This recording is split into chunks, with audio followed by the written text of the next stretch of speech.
Le Premier ministre, le général de division Abdoulaye Maïga a donné le top départ des épreuves écrites du baccalauréat malien.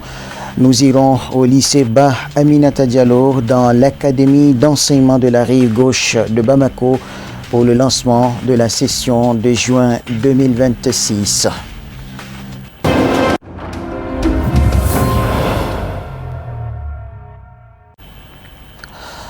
Ravi de vous retrouver sur les antennes de Cherif La Télévision pour cette nouvelle édition d'information. Mesdames et messieurs, bonsoir. Démarrage des épreuves du baccalauréat malien, session de juin 2026 à la rive gauche du district de Bamako qui compte 25 425 candidats sur 56 centres. À l'échelle nationale, ils sont 146 206 candidats, dont 71 755 filles et 74 451 garçons, repartis dans 517 centres d'examen, y compris celui de Mbera, relevant administrativement de la Mauritanie.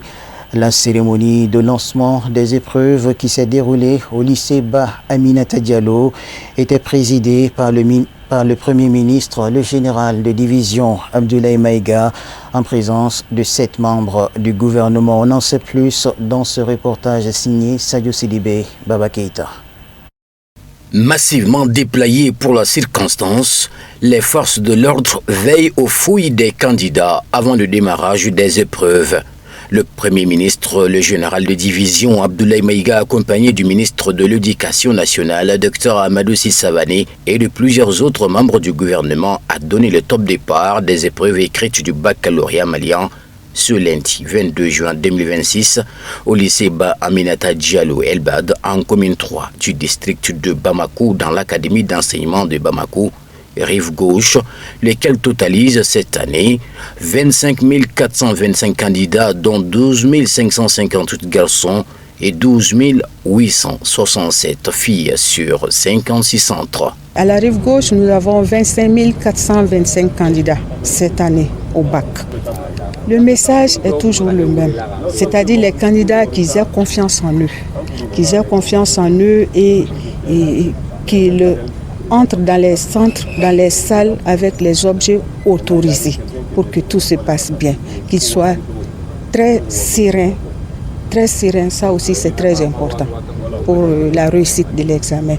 Pour cette session, ils sont au total 146 206 candidats, dont 71 755 filles et 74 451 garçons répartis entre 517 centres sur toute l'étendue du territoire national, et celui de Mbera en Mauritanie qui compte 68 candidats. Le ministre de l'Éducation nationale a remercié et encouragé tous les acteurs en prodiguant des conseils aux responsables et aux candidats. Les examens de baccalauréat 2026 est lancé ce matin par le Premier ministre. Les conseils qui ont été donnés, ce sont, comme l'a dit le Premier ministre, ce sont des conseils classiques sur lesquels je vais insister aussi, à savoir qu'ils comptent sur eux-mêmes, les candidats, qu'ils comptent sur ce qu'ils ont appris pendant l'année scolaire. Les questions sur lesquelles ils vont être interrogés, sur lesquelles ils vont réfléchir plus précisément, ce sont des questions qui doivent être à leur portée, qui sont à leur portée. Alors, il leur appartient de préparer les réponses à ces questions, de les structurer et d'en donner le plus pertinent possible. Je pense que c'est ça, les examens sont transparents, qu'ils le demeurent donc, et que pour ce qui s'est passé pour le DEF au niveau de la célérité des travaux de secrétariat, que cela se vérifie aussi pour le baccalauréat. Les candidats visiblement sereins estiment que les sujets sont abordables. Pour le moment, comme la mathématique, ça va, les sujets, on a commencé quand même. Ça se débute bien. On a débuté par la mathématique. Bon, le sujet, c'est un peu abordable. Inch'Allah, cette année, ce sera la nôtre. C'est ma deuxième fois. des activités préparatoires avaient été organisées pour permettre aux candidats de mieux affronter les épreuves, a expliqué le président du centre du lycée Elbad. Outre la rive gauche, le lycée privé Aïssata Sissoko de Manyambougou de la rive droite du district de Bamako a abrité pour la première fois les épreuves du baccalauréat comme centre d'examen qui reçoit 244 candidats répartis entre 10 salles. Tout a débuté dans les conditions les plus normales. Jusqu'à présent, nous n'avons pas enregistré d'incidents majeurs. Nous sommes un petit centre de 244 candidats. Nous déplorons l'absence de 22 candidats sur les 244, répartis entre 10 salles. Donc du début des épreuves à 8 heures jusqu'au moment où je vous parle, nous n'avons pas relevé d'incidents majeurs. Donc c'est pour vous dire que le baccalauréat dans notre centre se passe dans les meilleures conditions possibles. Un message, demander aux candidats de rester concentrés. C'est extrêmement important.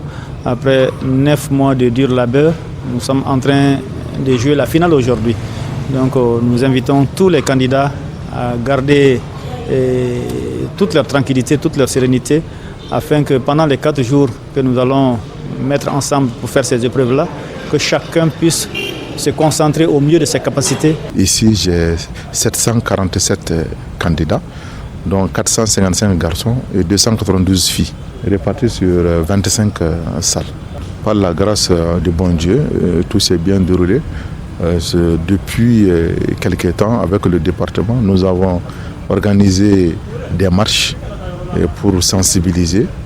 Et ensuite, même dans les classes, il y a eu la sensibilisation au niveau des élèves. Avec les partenaires, il y a eu des sensibilisations. Avec les enseignants, il y a eu des sensibilisations, tous pour qu'on puisse éviter les désagréments. À la suite du ministre de l'Éducation nationale, le Premier ministre a prodigué des conseils aux candidats et aux surveillants avant de procéder à l'ouverture officielle de la première enveloppe. Il a aussi félicité les acteurs et partenaires de l'école pour la réussite de l'année qui n'a pratiquement pas été entachée par des difficultés majeures et pour la bonne organisation des examens. C'est le conseil classique. Je les ai appelés au nom du chef de l'État à plus de sérénité, à plus de concentration, surtout à ne compter que sur leurs propres efforts. Et dans ce cadre, je crois que le ministre de l'Éducation connaît déjà les instructions du chef de l'État pour veiller à la transparence et à la crédibilité de tout le processus. Je voudrais également, avant de terminer, retirer mes félicitations aux forces de défense et de sécurité. Vous savez, sans la sécurité, sans l'engagement de nos voyantes forces de défense et de sécurité, forcément, ces épreuves de baccalauréat malheureusement n'auraient pas pu être réalisées comme tant d'autres projets de développement. À noter qu'à l'instar de Bamako, toutes les autres localités ont exécuté le même programme académique 2026-2027. Auparavant, dans la matinée, la cérémonie de lancement avait débuté par la montée des couleurs, suivie de l'hymne national. Bonne chance aux candidats. La 8e session du comité de pilotage du projet d'amélioration de la qualité et des résultats de l'éducation pour tous au Mali s'est tenue le vendredi 19 juin 2026 dans la salle de réunion de la dite structure. La cérémonie d'ouverture officielle des travaux était présidée par le secrétaire général du ministère de l'Éducation nationale, M. Boubacar Dambélé, en présence de la coordinatrice, Mme Fatoumata Ba Adja Kafoune Bachili, de retour du pèlerinage pour Chérif la Télévision. Cette session ordinaire s'inscrit dans la continuité du suivi stratégique de ce programme majeur financé par la Banque mondiale. Permettez-moi, au nom de l'équipe de coordination du projet, d'exprimer toute notre gratitude à Monsieur le ministre, ainsi qu'à vous, Monsieur le secrétaire général, pour l'attention constante que vous accordez à la mise en œuvre du projet MICRA. Je remercie également l'ensemble des membres du comité de pilotage, ainsi que les partenaires techniques et financiers, notamment la Banque mondiale et le partenariat mondial pour l'éducation, pour leur accompagnement précieux et leur engagement aux côtés du Mali.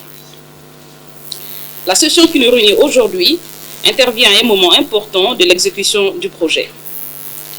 Les efforts consentis au cours des derniers mois ont permis d'enregistrer des avancées notables dans plusieurs domaines, en particulier la dotation en équipement, le renforcement des capacités pédagogiques, l'amélioration des supports d'apprentissage, ainsi que la préparation et le lancement de plusieurs investissements structurants au profit du secteur éducatif. Cette instance clé réunissant le ministère de l'Éducation nationale et ses partenaires intervient après la validation des budgets précédents comme le BTBA 2025 examiné lors de la 6e session. Je me réjouis particulièrement des réalisations déjà enregistrées, notamment les dotations en table-banc, les équipements de laboratoire, les kits d'énergie solaire, ainsi que les différents appuis destinés à renforcer la qualité des apprentissages et des conditions de travail dans les structures éducatives. Ces acquis traduisent la volonté commune d'apporter des réponses concrètes et durables aux défis du système éducatif. Par ailleurs, plusieurs chantiers importants sont en cours, notamment la construction et la réhabilitation d'infrastructures scolaires et de formation qui viendront renforcer l'offre éducative et améliorer l'accès à des établissements adaptés, résilients et conformes aux exigences de qualité. Ces investissements constituent un levier prépondérant pour soutenir l'excellence et promouvoir l'équité, notamment en faveur des jeunes filles et dans des zones défavorisées. Monsieur le secrétaire général, la présente session de notre comité de pilotage est consacrée à l'examen du programme d'exécution technique et financière ainsi qu'à la révision du plan de travail et le budget annuel 2026.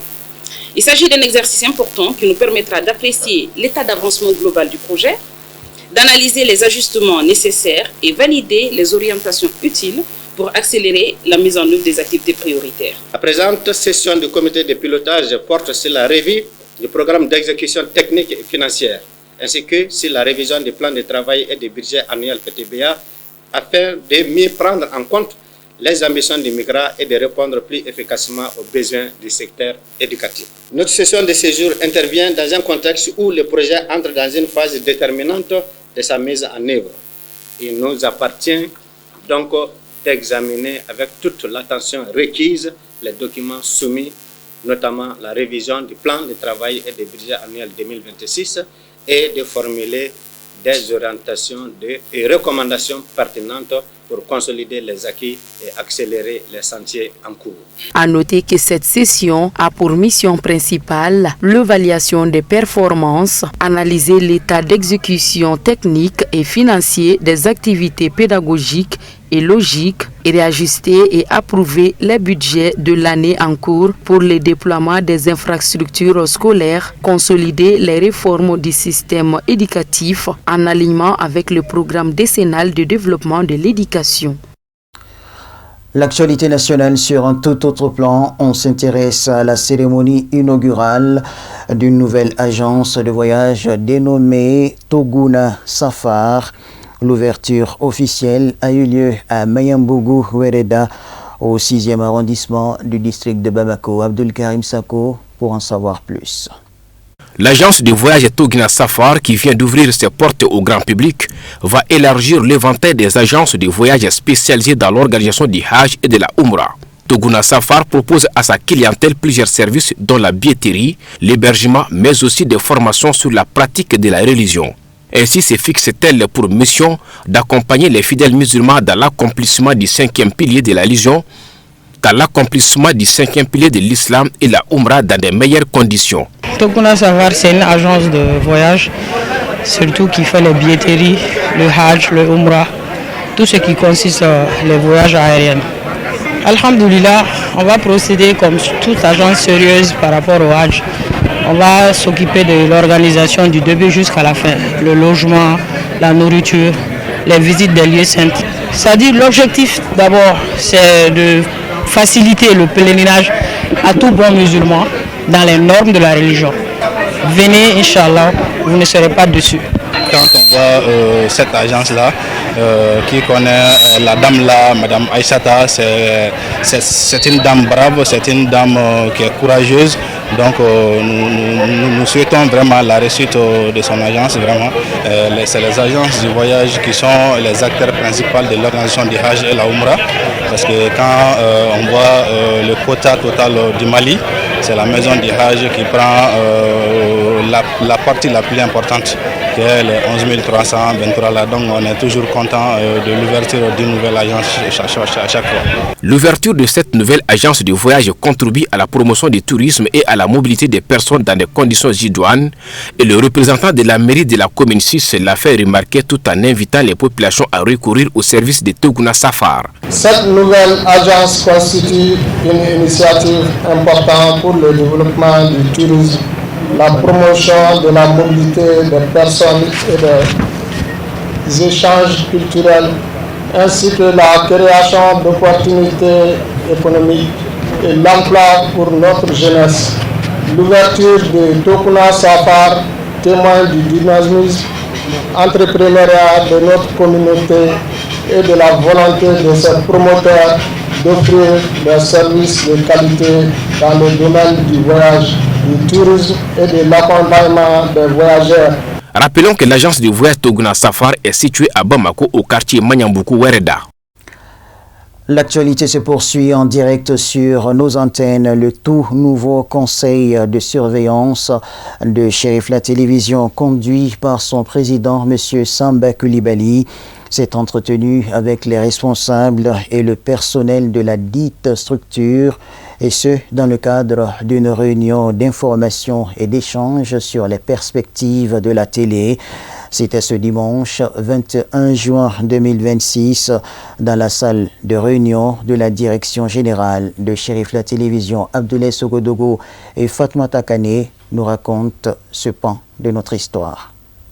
La direction générale de Shérif La Télévision, Sinzaboul Kasombougou en commune 1 du district de Bamako, a reçu ce dimanche dans la matinée une délégation spéciale du conseil de surveillance.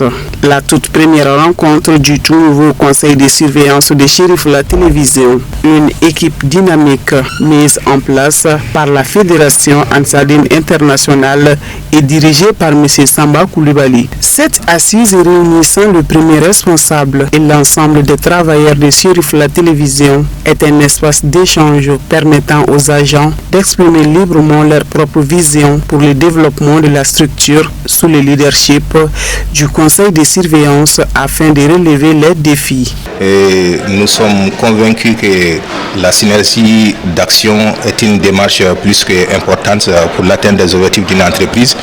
C'est pourquoi nous avons avec le conseil de surveillance d'organiser ce matin cette assemblée générale réunissant l'ensemble du personnel et afin de donner la latitude à chaque collaborateur d'exprimer ses préoccupations, de formuler des propositions concrètes et dans un contexte marqué par des multiples crises qui sont à la fois des crises économiques, des crises socio- et sécuritaires. Donc il apparaît plus qu'important de mobiliser les compétences, de mobiliser aussi les expériences et de donner à chaque collaborateur de partager sa vision pour l'avenir de l'entreprise. C'est pourquoi nous avons organisé ce matin cette assemblée, d'où l'objectif recherché à travers cette assemblée générale. La satisfaction, on dirait qu'elle est totale parce que le personnel a répondu massivement à l'appel et plusieurs propositions ont été formulées. Je pense que déjà à l'issue de cette assemblée, nous allons mettre en place un plan d'action et très bientôt passer à sa mise en œuvre. Donc je remercie le conseil de surveillance qui a eu l'initiative d'organiser cette assemblée et je remercie également le personnel qui a répondu vraiment favorablement à cette assemblée. Donner la parole à tous les personnels de Shérif La Télévision en observant avec attention les différentes propositions de tout un chacun afin que cette chaîne soit parmi les meilleures du monde est le principal objectif de la rencontre. À cet effet, le président du conseil de surveillance souhaite l'implication et la bonne collaboration de tous. Aujourd'hui, nous avons organisé une assemblée générale d'information, de concertation avec l'ensemble du personnel de Shérif La TV, compte tenu de la situation que traversent les médias. Comme vous le savez, nous sommes dans une situation très difficile, donc où nous avons besoin de l'avis de tout le monde, du gardien jusqu'au premier responsable, afin que nous puissions se donner des idées pour que Shérif La TV puisse innover. Le deuxième semestre de l'année 2026 et aussi à partir de janvier 2027. Nous voudrions que les téléspectateurs puissent voir une autre image de Chérifla TV. La rencontre, ça a pris 3 heures de temps. Les uns et les autres ont fait des propositions intéressantes que le conseil de surveillance et la direction générale vont mettre en place un plan d'action à court, moyen et long terme. Donc, Chérifla TV, Inch'Allah, les téléspectateurs verront une image dans les jours à venir qui sera des images innovantes, qui sera aussi des images à l'attente, Inch'Allah, des téléspectateurs. Donc, nous remercions tout le monde parce qu'aujourd'hui c'est dimanche, mais pratiquement les gens sont sortis très massivement pour venir échanger, discuter entre collaborateurs, entre responsables. Donc nous sommes très contents. Au nom du conseil de surveillance, nous les exhortons dans les jours à venir, le plan d'action qui sortira, de faire tout pour le mettre en œuvre. Inch'Allah, pour le bonheur de Chérifla TV, pour le bien aussi des téléspectateurs, puisque les gens attendent vraiment de nous dans les jours à venir des images qui vont en tout cas aller à l'intérieur du Mali, compte tenu de la situation sécuritaire, compte tenu de la situation que traverse le monde entier. Mais nous sommes là, nous sommes prêts à relever les défis. Des recommandations de près d'une trentaine de personnes ont été prises en compte par le conseil de surveillance dans le but du développement de la chaîne. Des séances de bénédiction ont mis fin à la rencontre. La promotrice du centre de formation Oumou Timité, dont la devise est travail, discipline et résultat, a organisé une cérémonie de remise de diplôme aux apprenants en fin de formation en coupe et couture. L'événement s'est tenu le samedi 20 juin à Mamadi-Bougou en présence des parents d'élèves et de plusieurs invités de marque, Mamadou Bencheri Fossoumano et Samba Traoré. Cette cérémonie de remise de diplôme, organisée par la promotrice du centre de formation Oumou Timité, marque l'aboutissement de plusieurs années d'apprentissage pour les bénéficiaires. Cette journée avait pour objectif de mettre à l'honneur les élèves ayant suivi une formation professionnelle en coupe et couture. La porte-parole des élèves a salué et remercié la promotrice pour sa détermination et son engagement à leur transmettre les bonnes techniques de coupe et couture. C'est avec une immense joie que je m'exprime devant vous ce soir.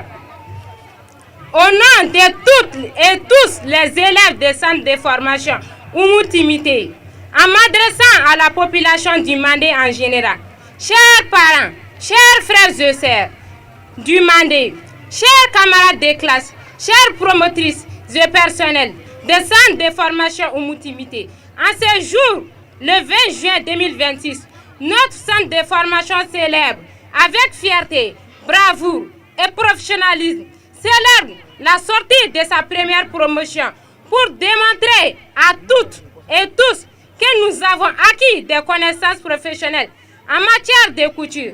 Ce jour n'est pas seulement un souvenir, c'est un appel, une responsabilité, une mission que nous devons désormais porter avec dignité. La première promotion de ce centre de formation vous êtes l'âme vivante, la force vivante de ce centre de formation Oumou Timité. Donc j'invite toute la première promotion de ce centre de croire en vos connaissances, d'investir dans le savoir, rester unis et solidaires pour enfin atteindre nos objectifs et bâtir ce beau pays qui est Bamaliba. En tant que la représentante, au nom de toutes les élèves des centres de formation Oumou Timité, nous disons un grand merci à la promotrice Mme Savadogo Maram Guiré de ce centre de formation Oumou Timité. Un grand merci aux invités qui sont ici présents, ainsi que les autres. Vive le centre de formation Oumou Timité. Vive la première promotion de ce centre. Vive le Mali. Vive Mme Savadogo Maram Guiré. Mon discours, je commencerai par remercier les diplômés d'abord et qui ont eu le courage durant 3 années à apprendre et puis clôturer leur formation par les examens et puis avoir la moyenne pour être aujourd'hui pour recevoir leur diplôme. Donc, qu'ils sachent que le diplôme, ce n'est pas un papier. C'est une connaissance qui est dans leurs mains, qui pourront les aider dans l'avenir afin de pouvoir accomplir des choses dans le futur. Par exemple, un tailleur, c'est quelqu'un qui est fait pour habiller le corps humain. Donc, être tailleur, c'est l'écoute d'abord. Il faut bien écouter ton client, comprendre sa corpulence pour pouvoir l'habiller correctement, afin qu'il soit apprécié à l'extérieur. Donc ça, c'est un point qu'il ne doit pas oublier. Le deuxième, c'est quoi? C'est le comportement du tailleur. Un tailleur doit être correct. Par exemple, si un client te donne son travail, il faut être assidu, être ponctuel et respecter la parole donnée. Celui qui ne fait pas bien son boulot, il se fait de la mauvaise publicité et demain personne n'ira chez lui. Donc le bon travail fait de la bonne publicité. Prenant la parole, la promotrice du centre de formation Umoutimete a invité les nouveaux diplômés à travailler avec sérieux, discipline et détermination afin de réussir leur insertion dans la vie professionnelle.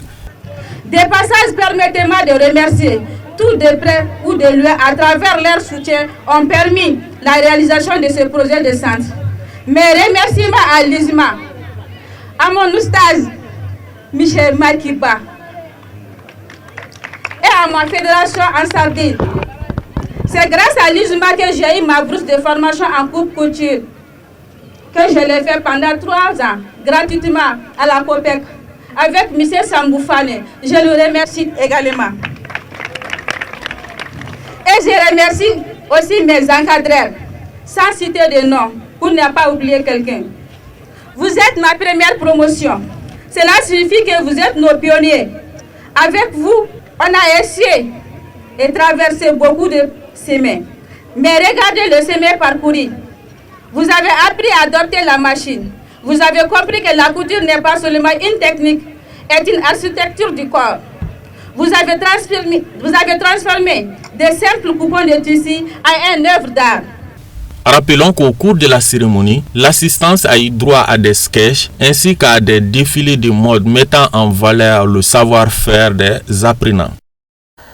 Sans transition, voyons ce qui constitue l'essentiel de l'actualité internationale en bref et en images.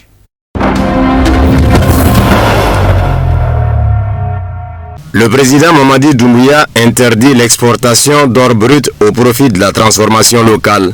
Une nouvelle étape est franchie dans la réforme du secteur minier guinéen avec l'interdiction totale d'exportation de minerais d'or brut. Dans le cadre de sa politique de refondation économique, le président guinéen Mamadi Doumbouya a rencontré le 20 juin les responsables des sociétés minières opérant dans l'exploitation de l'or à Conakry pour annoncer l'interdiction de l'exportation de l'or brut et l'obligation de raffiner toute la production aurifère guinéenne sur son propre territoire. Les autorités de la Guinée ambitionnent d'industrialiser le pays via des réformes importantes concernant l'exploitation de la filière de la bauxite, principale source mondiale de l'aluminium, et désormais la transformation du minerai d'or pour en faire un levier dans l'accélération de l'industrialisation du pays, de la création de valeur ajoutée, d'emplois et de recettes pour l'économie et les caisses de l'État. Pour Mamadi Doumbouya, la Guinée ne peut plus se limiter au rôle de fournir des matières premières aux industries étrangères. Le président mise ainsi sur le raffinage national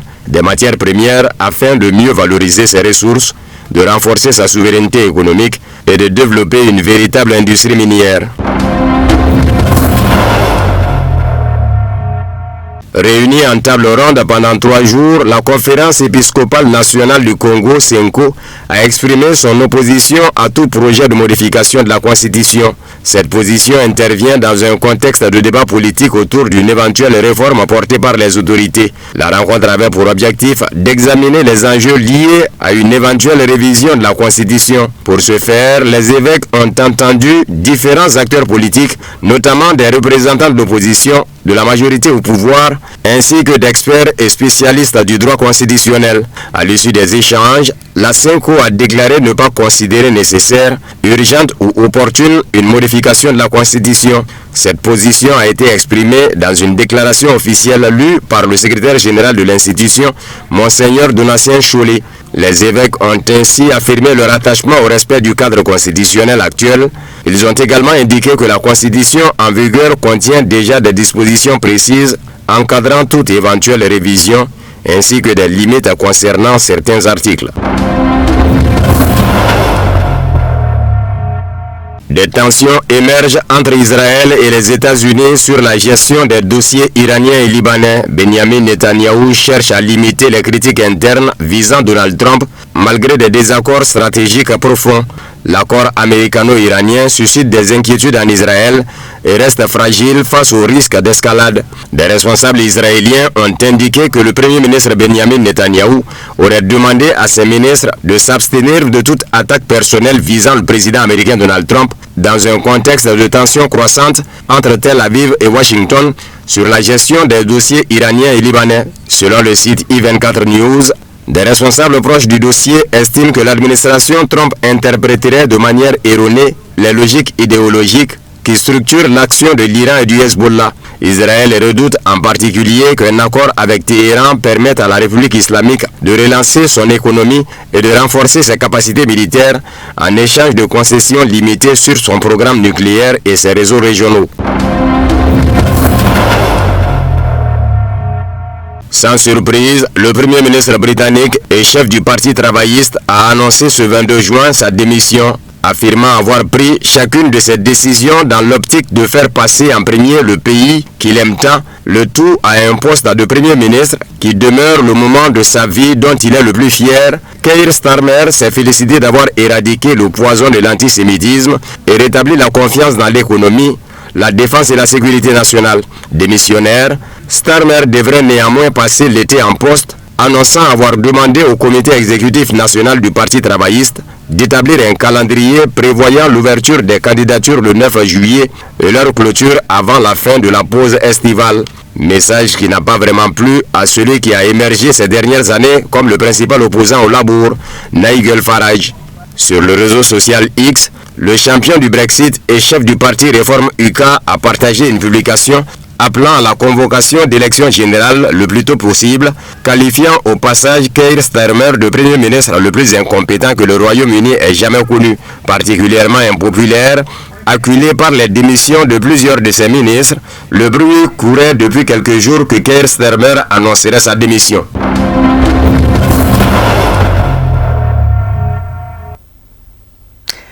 Et c'est la fin de cette tranche de l'actualité. Merci à vous de l'avoir suivi. Un grand merci à nos téléspectateurs depuis Yiringasso, dans la cité verte du Kénédougou.